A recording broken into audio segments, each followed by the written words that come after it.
বিসমিল্লাহির রহমানির রহিম। নিশ্চিতভাবেই জেনে রাখো, এ নবীর প্রতি ঈমান আনয়নকারী হোক আর ইহুদিই হোক অথবা খ্রিস্টান বা সাবি হোক, যারাই আল্লাহ ও শেষ দিনের উপর ঈমান আনবে এবং নেক আমল করবে, তাদের রবের নিকট তাদের পুরস্কার রয়েছে। তাদের কোনো ভয় নেই এবং তাদের দুঃখিত হবার কারণও নেই। ওই সময়ের কথা মনে করো যখন আমি তুর পাহাড়কে তোমাদের উপর তুলে ধরে তোমাদের কাছ থেকে মজবুত ওয়াদা নিয়েছিলাম এবং তোমাদেরকে বলেছিলাম, আমি তোমাদেরকে যে কিতাব দিচ্ছি তাতে যেসব হুকুম ও হেদায়েত রয়েছে তা মনে রেখো।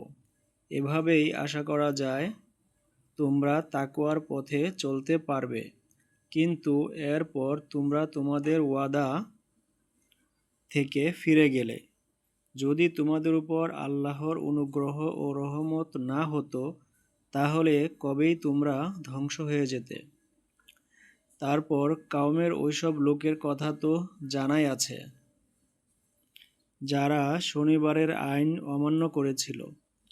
আমি তাদেরকে বলে দিয়েছিলাম, তোমরা বানর হয়ে যাও এবং এমন অবস্থায় থাকো যেন তোমাদের উপর ধিক্কার পড়ে। এভাবেই আমি তাদের পরিণামকে ওই সময়কার মানুষ ও পরবর্তী লোকদের জন্য উদাহরণ এবং মুত্তাকিদের জন্য উপদেশ বানিয়ে ছেড়েছি। ওই কথা মনে করো যখন মূসা তার কওমকে বললেন, আল্লাহ তোমাদেরকে একটা গাভী জবে করার হুকুম দিচ্ছেন। তখন তারা বলল, তুমি কি আমাদের সাথে ঠাট্টা করছো?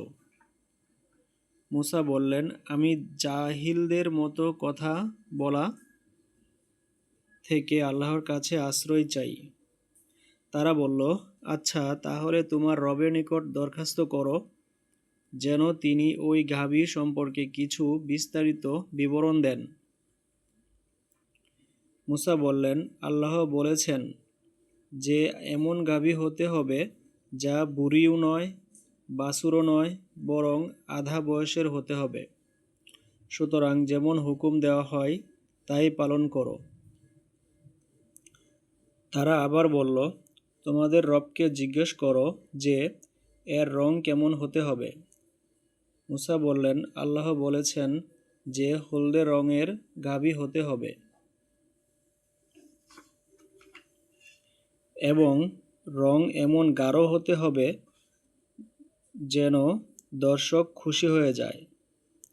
তারা আবার বলল, তোমার রব থেকে ভালো করে জেনে নিয়ে বলো যে গাভীটি কেমন হওয়া উচিত। গাভীটিকে নির্দিষ্ট করতে আমরা সন্দেহে পড়ে গেছি। আল্লাহ চাই তো আমরা এর পরিচয় পেয়ে যাব। মূসা জবাব দিলেন, আল্লাহ বলেছেন, ওটা এমন গাভী যা থেকে কোনো কাজ নেওয়া হয় না, হাল চাষও করে না, পানিও তোলে না, একেবারে নিখুঁত ও দাগবিহীন। তখন তারা বলে উঠল, হ্যাঁ, এতক্ষণে তুমি সঠিক তথ্য দিয়েছ। এরপর তারা ওটাকে জবেহ করল। তারা তা করতে চেয়েছিল বলে মনে হচ্ছিল না।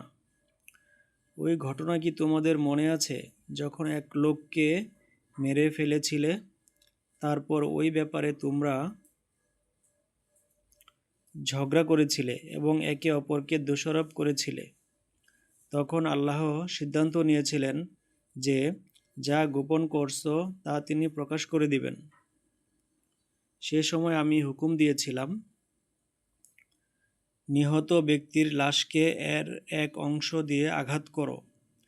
দেখো এভাবেই আল্লাহ মৃতকে জীবন দান করেন এবং তোমাদেরকে তার নিদর্শনসমূহ দেখান যাতে বুঝতে পারো।